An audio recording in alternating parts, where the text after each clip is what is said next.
কোটি কোটি ডলারের শহর, কিন্তু মানুষ কোথায়? কল্পনা করুন তো, এমন একটি শহর যেখানে আছে বিশাল স্টেডিয়াম, বিলাসবহুল অ্যাপার্টমেন্ট, অত্যাধুনিক লাইব্রেরি, 6 থেকে 8 লেনের রাস্তা, কিন্তু একটা মানুষ নেই। ভাবতে পারছেন? রাস্তার ধারে দাঁড়িয়ে শত শত বিল্ডিং, কিন্তু কোনো জানলায় আলো জ্বলছে না। না, এটা কোনো সায়েন্স ফিকশনের দৃশ্য নয়, এটা বাস্তব। চীনের উত্তরাঞ্চলে অবস্থিত একটি শহর যার নাম ওডস।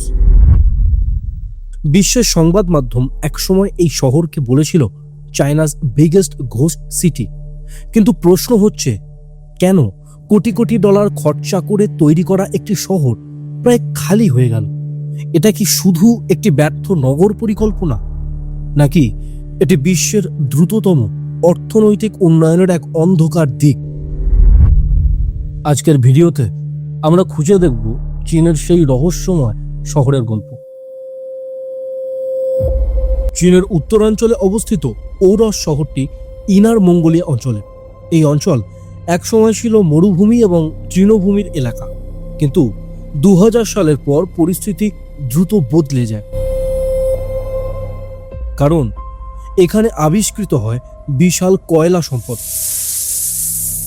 বিশেষজ্ঞদের মতে এই অঞ্চলে চীনের মোট কয়লা মজুতের একটি বড় অংশ রয়েছে। এর ফলে ওডস হঠাৎ করেই হয়ে ওঠে চীনের অন্যতম ধনী শহর। কয়লা ব্যবসা থেকে বিপুল পরিমাণে অর্থ আসে, আর সেই অর্থ দিয়েই শুরু হয় এক বিশাল স্বপ্ন, মরুভূমির মধ্যে একটি ভবিষ্যতের শহর তৈরি করা। 2003 সালে চীনের তৎকালীন স্থানীয় সরকার সিদ্ধান্ত নেয় একটি নতুন শহর তৈরি করার। সেই শহরের নাম ছিল কাংবাসি ডিস্ট্রিক্ট। ঠিক করা হয় 10 লক্ষেরও বেশি মানুষ সেখানে থাকবে।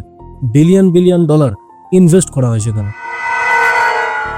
যেমন ভাবা তেমন কাজ, কয়েক বছরের মধ্যেই তৈরি হয়ে যায় বিশাল সরকারি ভবন, আধুনিক মিউজিয়াম, অপেরা হাউস, আন্তর্জাতিক স্টেডিয়াম, বিশাল পাবলিক স্কোয়ার। শহরের স্থাপত্য এতটাই আধুনিক ছিল যে অনেকে একে বলতো সিটি অব দ্য ফিউচার। কিন্তু 2010 সালের দিকে একটি অদ্ভুত বিষয় সামনে আসে। শহর তৈরি হয়েছে, কিন্তু রাস্তাঘাট পুরো ফাঁকা, অ্যাপার্টমেন্ট সব খালি, স্টেডিয়ামেও কোনো লোকজন নেই। এই দৃশ্য দেখে আন্তর্জাতিক সংবাদ মাধ্যম এই শহরের নাম দেয় ঘোস্ট সিটি। যে শহরে থাকার কথা ছিল 10 লক্ষেরও বেশি মানুষের, সেখানে থাকতে শুরু করে মাত্র কয়েক হাজার মানুষ। প্রথম দিকে কাংবাসি ডিস্ট্রিক্টে বাস করত মাত্র কয়েক হাজার মানুষ, যদিও শহরটি তৈরি করা হয়েছিল প্রায় 10 লক্ষ মানুষের জন্য। একসময় এখানে 60 থেকে 70% পর্যন্ত বাড়ি খালি ছিল বলে রিপোর্ট করা হয়েছিল। বর্তমানে পরিস্থিতি কিছুটা বদলেছে। আজ ওডস অঞ্চলে কয়েক লক্ষ মানুষ বসবাস করছে এবং কাংবাসি এলাকাতেও ধীরে ধীরে জনসংখ্যা বাড়ছে। অর্থনৈতিক দৃষ্টিকোণ থেকে এই ঘটনা অনেকটা রিয়েল স্টেট স্পেকুলেশনের সঙ্গে যুক্ত। বিনিয়োগকারীরা হাজার হাজার ফ্ল্যাট কিনেছিল ঠিকই, কিন্তু সেখানে কেউ থাকতে আসেনি। ফলে তৈরি হয় স্পেকুলেটিভ হাউজিং মার্কেট। সরকারি পরিকল্পনাতেই এই শহর তৈরির উদ্যোগ নেওয়া হয়। চীনের দ্রুত নগরায়ন নীতির অংশ হিসেবে অনেক নতুন শহর তৈরি করা হয়েছিল, কিন্তু অনেক ক্ষেত্রে পরিকল্পনা বাস্তবতার চেয়ে দ্রুত এগিয়ে যায়। একটি শহর শুধুমাত্র ইট, কাঠ, পাথরের বিল্ডিং দিয়ে তৈরি হয় না। সেখানে দরকার সামাজিক জীবন, কর্মসংস্থান এবং সংস্কৃতি। আর এই জিনিসগুলো যদি অনুপস্থিত থাকে, তখন কেউ সেখানে থাকতে পারে না। এই ধরনের ঘোস্ট সিটি শুধুমাত্র চীনে নয়, এটি তৈরি হয়েছে বিশ্বের অন্যান্য দেশেও। কিন্তু চীনের ক্ষেত্রে এত বাড়াবাড়ি হওয়ার প্রধান কারণ এখানে বিনিয়োগের সাথে সাথে শহর তৈরিও হয়েছে বিপুল সংখ্যায়। তবে গল্পটি এখানেই শেষ নয়। সাম্প্রতিক বছরগুলোতে ওডস ধীরে ধীরে বদলাচ্ছে। সরকার নতুন শিক্ষা প্রতিষ্ঠান এবং ব্যবসা কেন্দ্র তৈরি করেছে। এছাড়া এই শহরের ফাঁকা রাস্তা এখন ব্যবহার করা হচ্ছে অটোনোমাস ভেহিকেল এবং ড্রাইভারলেস ট্রাক পরীক্ষার জন্য।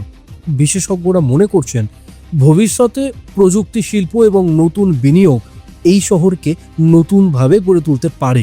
এই ওডস ছিল একসময় বিশ্বের বিখ্যাত ঘোস্ট সিটি, কিন্তু সময়ের সাথে সাথে এটিও একটি বাস্তব শহরের রূপ নিচ্ছে।